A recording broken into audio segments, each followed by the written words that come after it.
नमस्कार विद्यार्थी मित्रांनो, स्वागत आहे तुमचं दिशा युनिव्हर्सिटी या उपक्रमामध्ये। आपण अलंकाराचा हा टॉपिक सुरू केला होता। आता त्याच्या पुढचा आजच्या लेक्चरमध्ये आपण त्याच्या पुढचा प्रकार बघणार आहे। तर बघा आजचा कोणता प्रकार आहे तो म्हणजे रूपक अलंकार। कोणता प्रकार आहे? रूपक अलंकार। उपमेय आणि उपमान यात एक रूपता आहे, ते वेगवेगळे नाहीत, ते एकच आहेत। म्हणजे आपण ज्याच्याबद्दल उपमा देणार आहे, उपमेय आणि उपमान यांच्यामध्ये जे आपण तुलना करणार आहे ते वेगवेगळे नाहीत तर ते एकच आहेत। म्हणजे त्यांच्यात एक रूपता आहे असे वर्णन केलेले असते तेव्हा त्याला काय म्हटलं जातं? रूपक अलंकार। ते एकच आहेत असं आपल्याला वाटतं, बरोबर? हा आंबा प्रत्यक्ष साखरच, बरोबर? संसार सागरी विहरे जीवन नौका, सरला सुकुताचा तंतू आयुष्य तैला झाला अंतू। जग ही एक रंगभूमी आहे। इथं उपमेय आणि उपमान एकच असल्यासारखं वाटत आहे, समजलं का? त्याला काय म्हणायचं? रूपक अलंकार। माझ्या गोव्याच्या भूमीत गड्या नारळ मधाचे, कड्या कपारी मधोनी घर फुटली दुधाचे। समजलं? सृष्टी तुला वाहुनी धन्य माते असी, रूप संपन्न तू निस्तुला, तू कामधेनू खरी कल्पवल्ली, सदा लोभला लेक सारा तुला। हिरवे हिरवे गार गालीचे, हरित तृणाच्या मखमालीचे, लहान मूल म्हणजे मातीचा गोळा।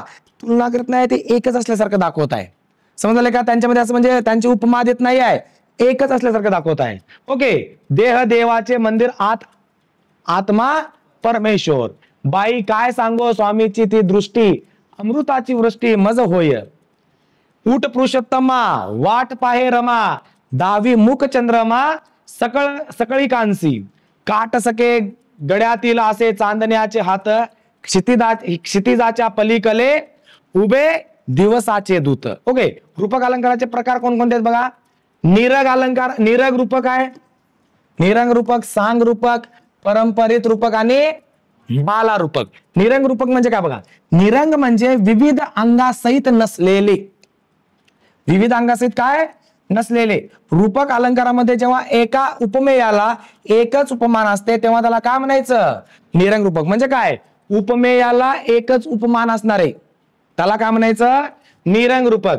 येनी परी परिसता अति दिन वाचा, हेलावला नळ पयोधी दया रसाचा। एकच आहे, नळाचे अंतकरण म्हणजे उपमेय आहे, बरोबर? नळाचे अंतकरण काय?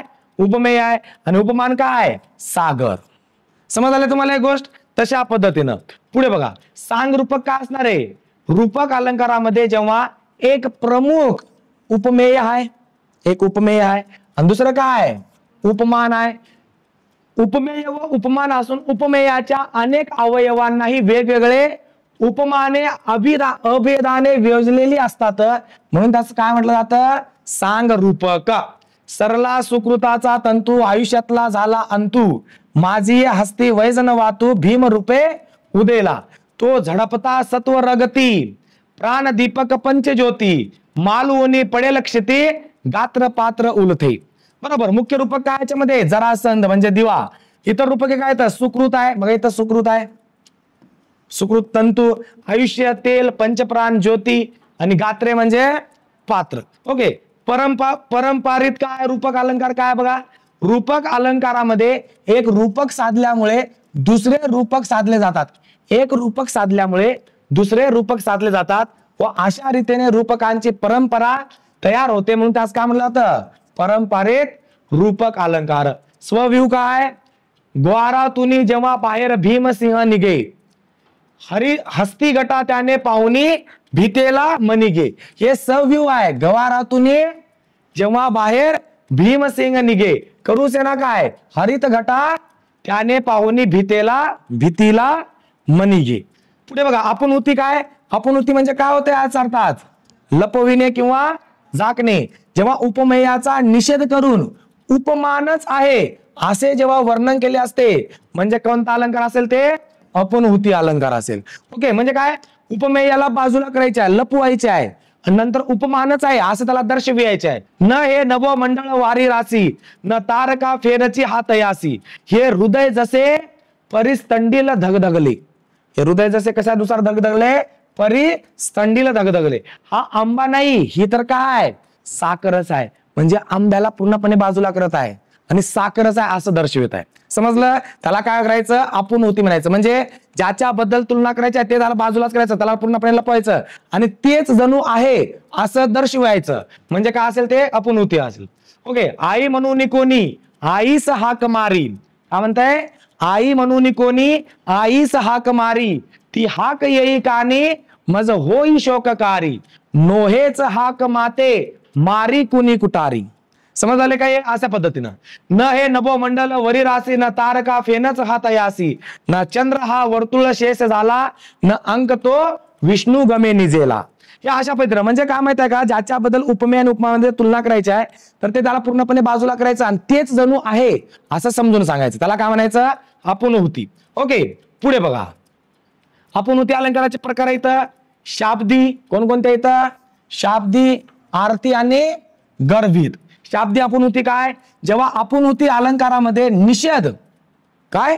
आपण होती अलंकारामध्ये निषेध, आरोप स्पष्ट शब्दांनी सांगितलेले असतात तेव्हा त्याला काय म्हणतात?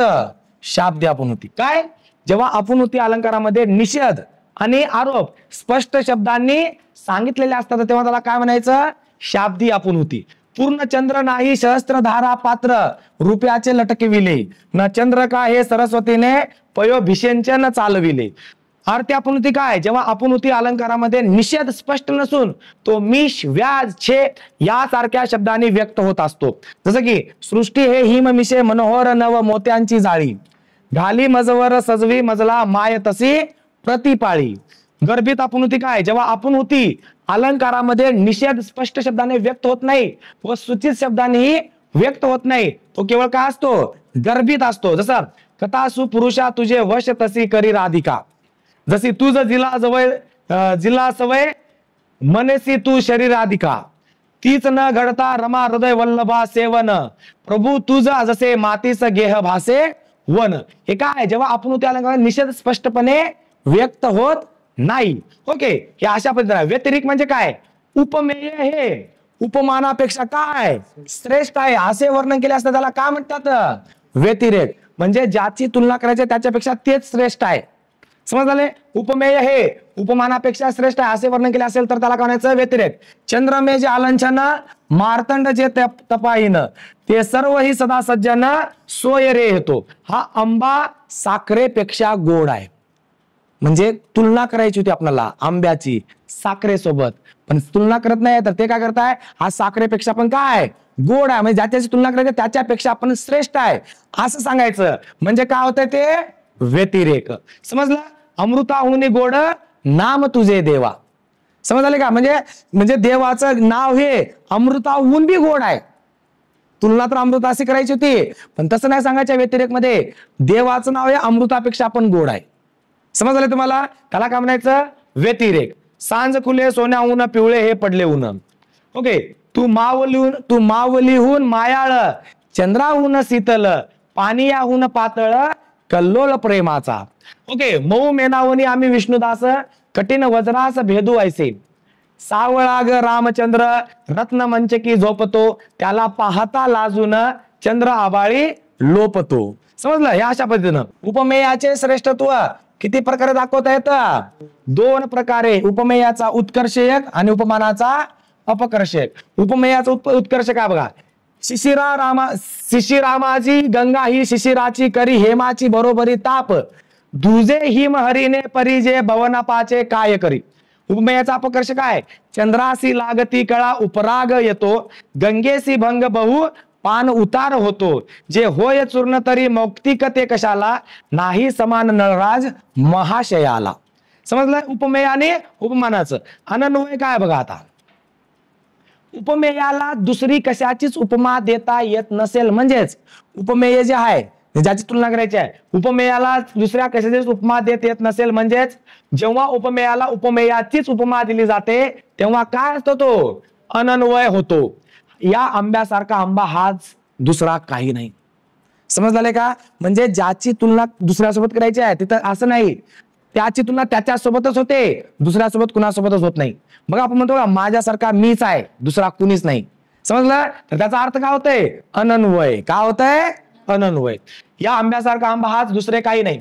झाले बहु होतील बहु, आहेत ही बहु, परंतु यासम हा, म्हणजे असतील भरपूर लोक असतील, परंतु त्याच्यासारखा तोच आहे, त्याच्यासारखा दुसरा कोणीच होऊ शकत नाही, त्याला काय म्हणायचं? अनन्वय. ओके. आहे ताजमहाल एक जगती, तोच त्याच्या परी, म्हणजे ताजमहाल तो असा आहे की तो त्याच्यासारखा दुसरा कोणीच श्रेष्ठ नाहीये. म्हणजे तुलना करताना ते त्याच्या सोबतच करायचं, त्याच्यापेक्षा कोणता श्रेष्ठ नाही असं दाखवणे म्हणजे काय असेल ते? अनन्वय. अमरा खरोखरच तुझ्या सम तूच रम, शकुंतलेसारखा सौंदर्यवती तीच, या दानासी या दानाहून अन्य नसे उपमान. ओके, समजलं हे वाक्य? ओके, पुढे बघा. दृष्टांत. एखाद्या विषयाचे वर्णन करून झाल्यानंतर ती गोष्ट, एखाद्या विषयाचे वर्णन करून झाल्यानंतर ती गोष्ट पटवून देण्यासाठी त्याच अर्थाचा एखादा दाखला किंवा उदाहरण दिल्यास त्याला काय म्हणतात? दृष्टांत. वाक्य समजून घ्या. एखाद्या विषयाचे वर्णन करून झाल्यानंतर ती गोष्ट पटवून देण्यासाठी त्याच अर्थाचा एखादा दाखला किंवा उदाहरण दिल्यास त्याला काय म्हटलं जातं? दृष्टांत अलंकार. महापुरे झाडे जाती तेथे लवाळे वाचती, महापुरे झाडे जाती तेथे लवाळे वाचती, तुका म्हणे ह्याची फळ पाय धरल्यानं चलो बळ. बरोबर. या अशा पद्धतीनं इथं काय, एखादी वस्तू म्हणजे एखादी गोष्ट पटवून देण्यासाठी काय करायचं? त्याच्याच अर्थाचा एक आपण देतो ना, आपण बोलता बोलता काय करतो? उदाहरण देतो बघा, की उदाहरणार्थ PSI आपण देतो, पुण्यामधले PSI चांगल्या पद्धतीचे कार्य करतात, भंडारातले PSI चांगल्या पद्धतीचे कार्य करतात, ते पटवून सांगण्यासाठी आपण उदाहरण देतो का नाही? तर ते काय असेल मग? दृष्टांत. समजलं आता? ओके. आली जरी कष्ट दशा अपार नटा किती धैर्य तथापि थोर, केली जरी पोत बळींचे खाले ज्वाला जरी ते वरती उफाळे.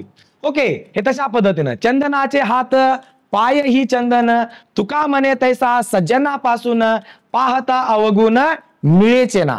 ओके, पुढे. निवडी वेगळे क्षीर आणि पाणी, राजहंस दोन्ही वेगळा आली, तुका म्हणे येते पाहिजे जातीचे येरा गबाळ्याचे काम नव्हे. काय म्हणतात तुकाराम महाराज? निवडी वेगळे क्षीर आणि पाणी, राजहंस दोन्ही वेगळा आली, तुका म्हणे येते पाहिजे जातीचे येरा गबाळ्याचे काम नव्हे. समज आले का तुम्हाला? म्हणजे परफेक्ट असणारा व्यक्तीच पाहिजे जे गोष्ट करायला पाहिजे त्याचं. समजलं? ओके. दृष्टांत अलंकाराचे किती प्रकार आहेत? 2. कोणकोणते? साधर्म्याने होणारा दृष्टांत आणि वैधर्म्याने होणारा दृष्टांत. साधर्म्याने होणारा दृष्टांत बघा काय? दृष्टांत अलंकार जेव्हा बिंब आणि प्रतिबिंब या दोहोतील अर्थविधी रूप असतो तेव्हा साधर्म्याने होणारा दृष्टांत होतो. वाचलता दे लघुता नराला, नेते तैसे मौन समुन्नतीला, पायी पडे नुपुर मंजू शब्दे, कंठी रुळे मुक्ती कहार मौने. समजलाय तुम्हाला एक गोष्ट? ओके, पुढे बघा. वैधर्म्याने होणारा दृष्टांत काय? दृष्टांत अलंकारात जेव्हा बिंब आणि प्रतिबिंब या दोघातील अर्थ कशा प्रकारे असतात? निषेध रूप असतो तेव्हा वैधर्म्याने होणारा दृष्टांत असतो. खल ना खलत्व त्यागी जरी सामे गौरविनी बोलविला, लकूच कटूची अमृत करा करवी ही शर्करेत घोलविला. ओके, या अशा पद्धतीने असणार आहे. आता पुढचा प्रकार कोणता आहे? अर्थांतर न्यास. जेव्हा एखाद्या विशिष्ट गोष्टीवरून सर्वसामान्य सिद्धांत सांगितला जातो, एखाद्या काय विशिष्ट गोष्टीवरून सर्वसामान्य सिद्धांत सांगितला जातो तेव्हा कोणता असतं अलंकार? अर्थांतर अलंकार असतो, अर्थांतरन्यास अलंकार असतो. तधी तर खग भेने वेगळ आली पळाले, उपवन जली किले जे कराया मिळाले, सज्जन गवसला जो त्याजापासी नसे तो, कठीण समय येता कोण कयास येतो. समजलं तुम्हाला एक गोष्ट? काय म्हणतात? तधी तर खग भेने वेगळेली पळाले, उपवन जल केली जे कराया मिळाले, सज्जन गावसला जो त्याजपासी नसे तो, कठीण समय येता कोण कायास येतो. ओके, अशा पद्धतीचं काय अर्थांतर न्यास आहे. पुढे बघा, या त्याचे उदाहरण आहेत. पुढे भ्रांतिमान काय? उपमेयच आहे असा भ्रम निर्माण होऊन तशी काही कृती घडली तर तिथं काय होतं? भ्रांतिमान. काय आहे? उपमेयच आहे असा आपल्याला काय होतं? भ्रम निर्माण होणार आहे. जसं की बघा, आपल्यासाठी दोर गवाक्षी मानुनी तुळशीदास, सर्वा पकडून चढून गेला प्रिया दर्शनास. म्हणजे काय? उपमेयच आहे असं आपल्याला काय होणार आहे? भ्रम होणार आहे. भ्रम करताना तुम्हाला भ्रम होणार आहे आणि तशी काही कृती घडली तर त्याला काय म्हणायचं? भ्रांतिमान अलंकार. उदाहरणार्थ बघा, एक भुंग असाच भ्रांती पडून पोपटाच्या चोचीत शिरलो कसा, गगनाकडे पाहता झाली बहुता जनासी अभ्रमती, तेव्हा पक्षी बाण व्यापता काशोदरात न भ्रमती. ओके. कांते विलोकने सुधाकर अष्टमीचा, म्या मानिला निटिल देश तुझाच साचा, शाखाद्वय धरुणी कुंकुम किरवाणी, लावायाचा तिलक लांब विलास व पाणी. हे अशा पद्धतीचं काय भ्रांतिमान आहे. ओके, या त्याचे उदाहरण आहेत. पुढे काय ससंदेह, जेव्हा उपमेय आहे, उपमेय आहे की उपमान आहे, म्हणजे तुलना करताना तुलना कोणाशी करत आहे की ते तेच आहे का हेच आहे, म्हणजे उपमेय हे उपमान आहे असा संदेह म्हणजे काय संशय निर्माण होतो, तेव्हा त्याला काय म्हणायचं संदेह अलंकार. काळोखातच पाय पडे दोरखंड की सर्प पुढे, म्हणजे नेमका कळतच नाही. काळोखात पाय पडला आपल्याला, बघा रस्त्यामध्ये एखाद्या दोरी वगैरे पडली आपल्याला ते सापासारखी वाटते, बरोबर, ते साप आहे का दोरी आहे ते नेमकं कळतच नाही. म्हणजे काय जेव्हा उपमेय आहे की उपमान आहे याचा संशय आपल्याला संदेह आहे. जसे बघा काळोखातच पाय पडे दोरखंड की सर्प पुढे, हा आंबा आहे की साखर कळतच नाहीये. म्हणजेच उपमेय उपमान आहे की उपमान उपमेय ह्याचा फरकच कळत नाही, तर त्याला काय म्हणायचं संदेह अलंकार. चंद्र काय असे किंवा पद्म या संशयांतरी, वाणी मधून ऐकून कळले मूक ते असे. कोणता मानू चंद्रमा, भुवरीचा की नभीचा, चंद्र कोणता वदन कोणते, संशाक मुख की मूक संशाकतो. समजलं, म्हणजे इथं काय उपमेय आणि उपमान याच्यामध्ये काय फरक कळत नाही, ते काय असेल मग ससंदेह अलंकार किंवा संदेह अलंकार. समजलं ही गोष्ट. ओके, पुढे बघा कार्यकारण भावधिष्ठित अलंकार कसा आहे. असंगती अलंकार, कारण एका ठिकाणी व कारण काय एका ठिकाणी आणि त्याचे कार्य कुठं होत आहे दुसऱ्या ठिकाणी, असे जिथे वर्ण असते तेव्हा त्याला कोणता अलंकार म्हणतात असं, म्हणजे कारण एका ठिकाणी आहे आणि त्याचं कार्य दुसऱ्या ठिकाणी आहे, त्याला कोणता अलंकार म्हणायचं असंगती अलंकार. शिशुपालाशी कंटाळा रुतता, मातेस वेदना घडली, म्हणजे शिशुपालाला जो त्रास झाला तर त्या कारण इथं घडत आहे, त्रास कुठं होत आहे मातेला तिकडे होत आहे. समज आलं का तुम्हाला एक गोष्ट त्याच्यापर्यंत. शिशुपालाशी कंटाळ रुतता, मातेस वेदना घडली, भक्ता संकट पडता श्रीहरीला, कष्ट फार बा घडती. कोणी कोडे माझे उकलीन का, कुणी शास्त्री रहस्य कळविल का, हृदय तुझ्या सखी दीप पाजळे, प्रभा मुखावरी माझ्या उजळे. हे अशा पद्धतीने काय आहे ते हे असंगती अलंकार आहेत. म्हणजे काय कारण एका ठिकाणी घडत आहे आणि त्याचा परिणाम दुसरीकडेच कुठतरी घडत आहे, कार्य दुसरीकडेच घडत आहे. ओके, तर त्याला ते म्हणतात विभावना अलंकार. बघा कारणाचा निषेध असतानाही कार्य उत्पत्तीचे वर्णन केले असते तेव्हा त्याला कोणता अलंकार म्हणतात विभावना अलंकार. आला प्रकाश नेत्री अंधत्वाचा वर्य तुर्य गंध, परी भूप पुत्र पोहे केला पहिल्या परिसदी अंध. विशेषोक्ती अलंकार काय कारणे प्रत्यक्ष असतानाही कार्य उत्पत्ती होत नाही असे वर्णन केले असते तेव्हा ते कोणता अलंकार असतो विशेष उक्ती अलंकार असतो. जसं बघा मी डोळस असून मी अंधच आहे करंटा, म्हणजे डोळे असून बी काय आहे आंधळ्यासारखंच आहे असं त्याचा अर्थ आहे. ऐकून ये जरी गंभीर वाजे घंटा. विशेष उक्ती काय कारणे प्रत्यक्ष असतानाही कार्य उत्पत्ती मात्र होत नाही, त्याला कोणता अलंकार म्हणायचं विशेष उक्ती अलंकार. समजलं ही गोष्ट. विरोधाधिष्ठित अलंकारामध्ये का नाही विरोधाभास अलंकार आहे. विरोध शब्दातच विरोध आहे. एखाद्या काव्यात अथवा वाक्यात वरवर पाहता विरोध भासतो. काय वाटतं वरवर बघितलं तर काय वाटतं विरोध करत आहे, पण वास्तविक विरोध नसतो तेव्हा त्याला काय म्हणायचं विरोधाभास हा अलंकार म्हणायचं. जो पडेल तो चढेल. मऊ मेनाहून आम्ही विष्णुदास, कठीण वज्रास भेदू व्हायचे, जरी आंधळी मी तुला पाहते. आता आंधळी व्यक्ती आहे कशी बघणार आहे का नाही विरोधाभास तसा अर्थ आहे. जरी आंधळी मी तुला पाहते, स्वतःसाठी जगलास तर मेलास, दुसऱ्यासाठी जगलास तर जगलास. विरोधाभास सारखा आहे. सर्वच बोलू लागले की कोणीच ऐकत नाही. विरोधाभास आहे ना, सगळे बडबड बडबड करता येतं बरोबर. मरणात खरोखर जग दिसते, मेल्यानंतर जग दिसतं का नाही, पण हा विरोधाभास आहे बरोबर. कारण का एखाद्या काव्यात अथवा वाक्यात वरवर पाहता विरोध भासतो पण वास्तविक विरोध नसतो. आता कुणी जर म्हटलं मरणात खरोखर जग दिसते, मेल्यानंतर कुणाला कळत आहे की आपण स्वर्गात जात आहे का नरकात जात आहे काय आपल्याला कळणार आहे का. त्यामुळे मग त्याचा विरोधाभास आहे. मरणात खरोखर काय होते जग दिसते. ओके.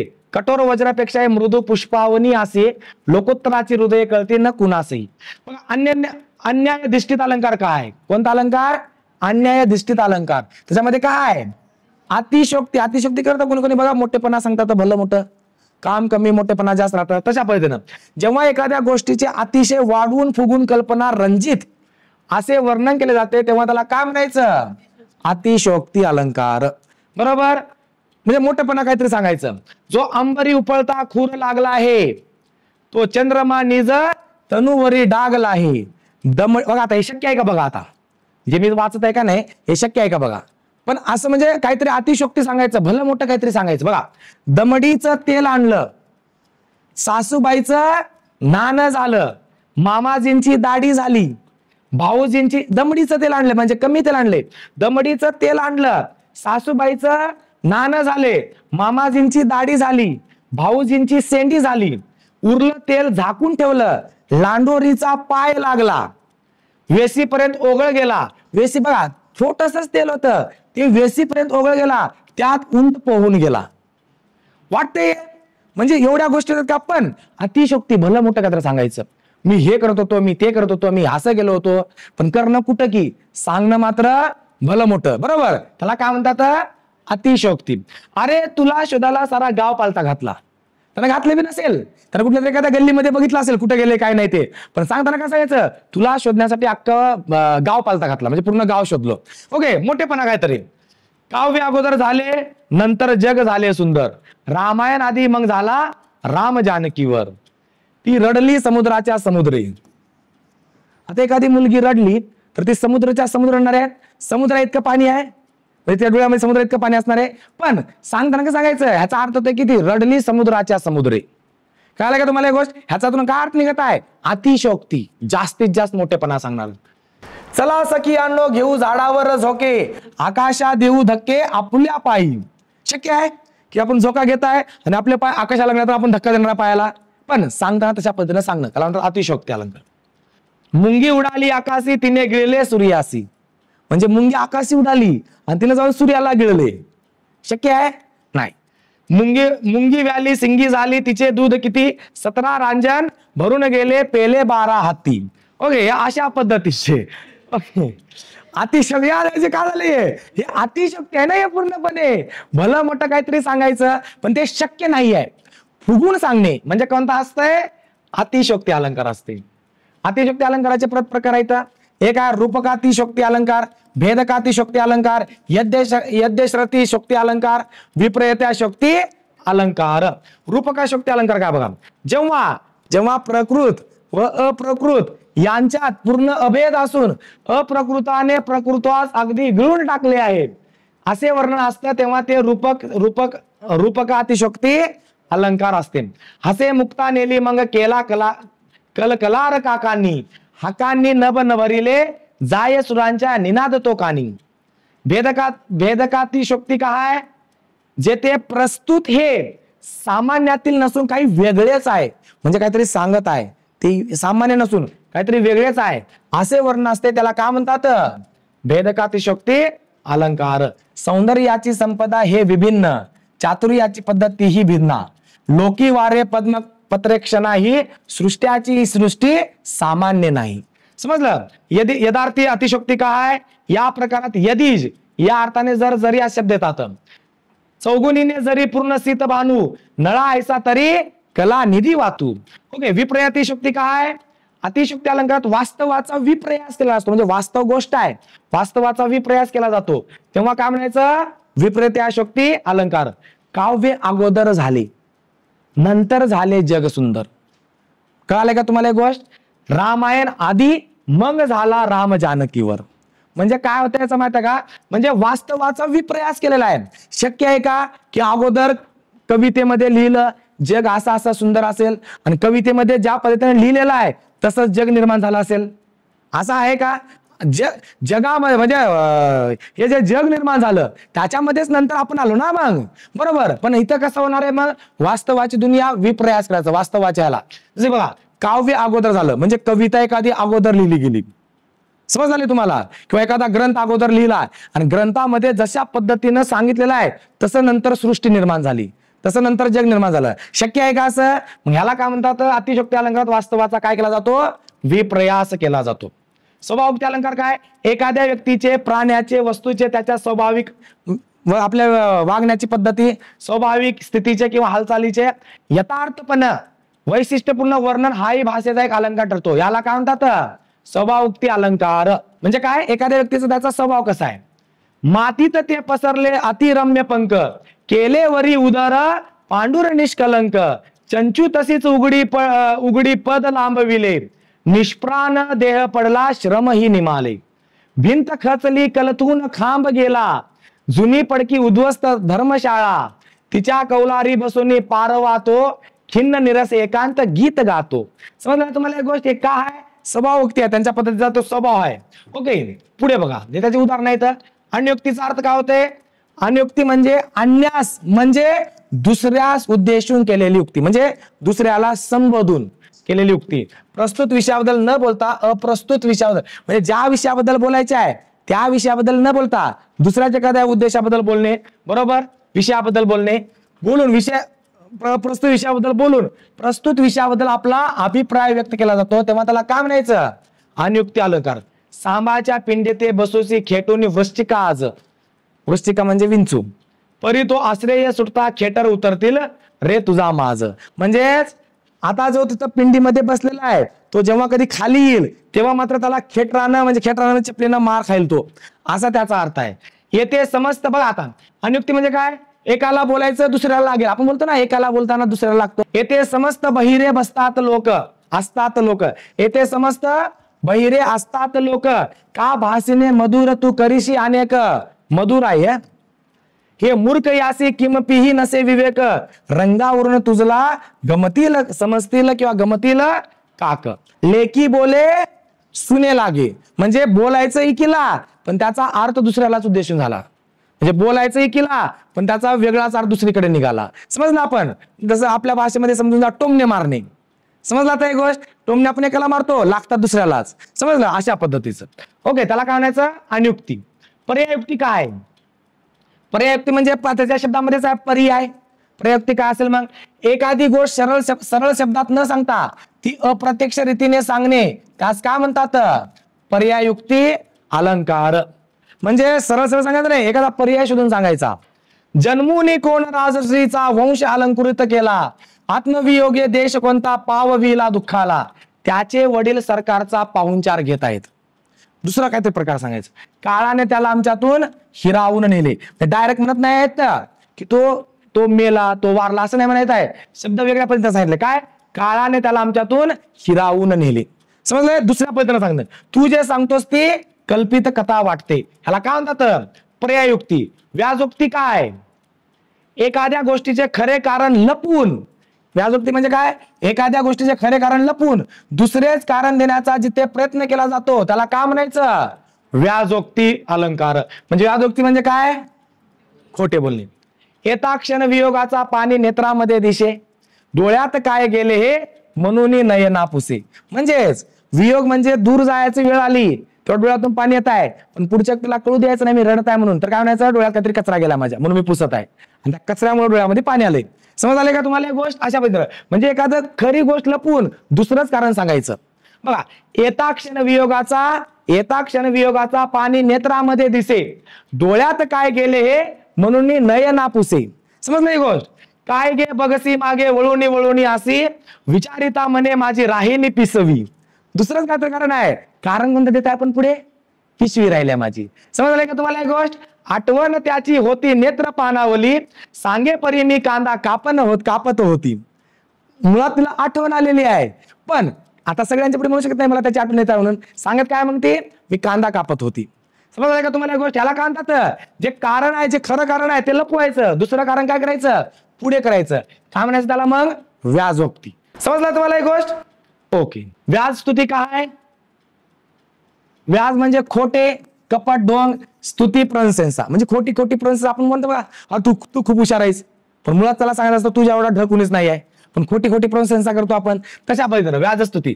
जेव्हा वर पाहता स्तुती पण आतून मात्र काय, निंदा, किंवा वर पाहता निंदा पण आतून मात्र काय, स्तुती, अशी रचना आली असता तेव्हा त्याला काय म्हणतात, व्याज स्तुती अलंकार. पितामह वदे तया प्रबळ तू प्रथानंदना, रमेश रथी सारथी चतुर वागळी स्पंदना, सवे गत वयस्क मी सरस वीर तू रे तवा, भिडे रण धुरंधरा जय घडो सुखे वा नवा.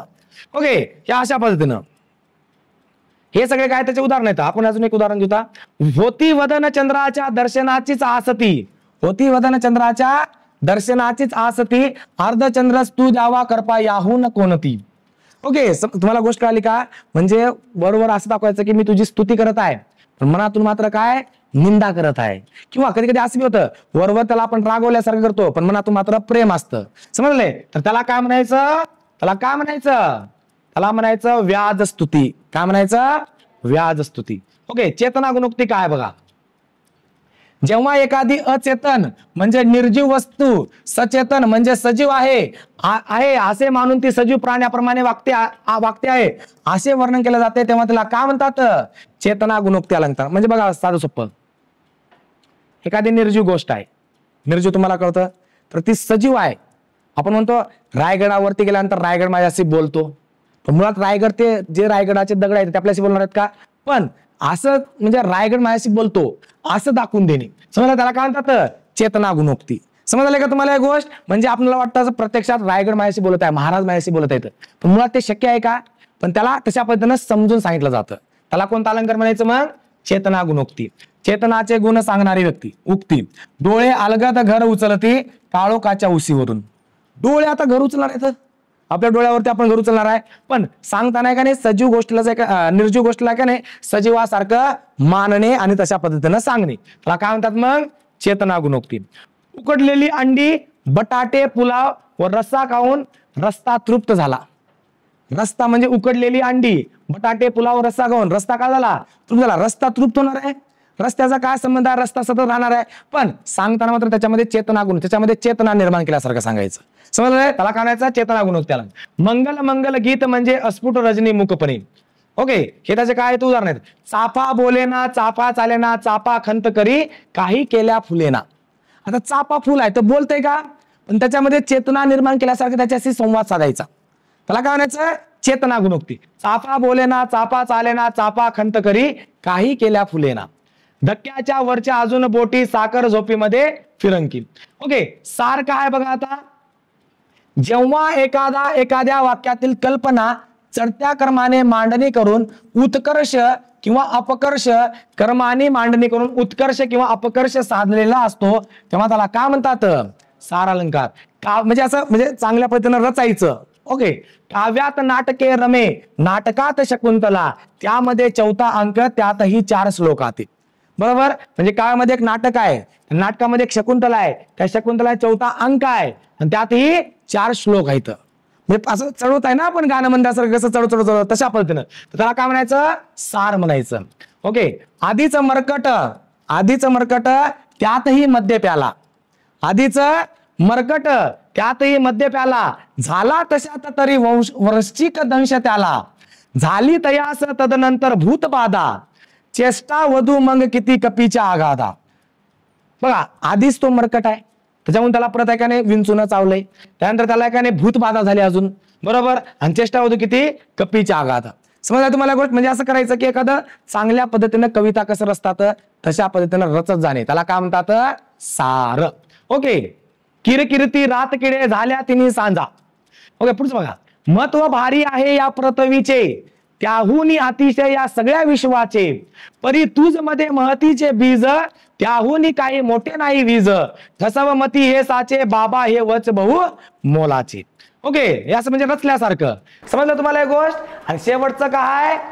राजन्यास झाला पिताही मृत्यू पावला, आशामध्ये उभा कसा अरण्यवास झाला, सिंही की गमविली अशी विपती शुदुला, नाव जो तरावयस तोही मित्र चालला.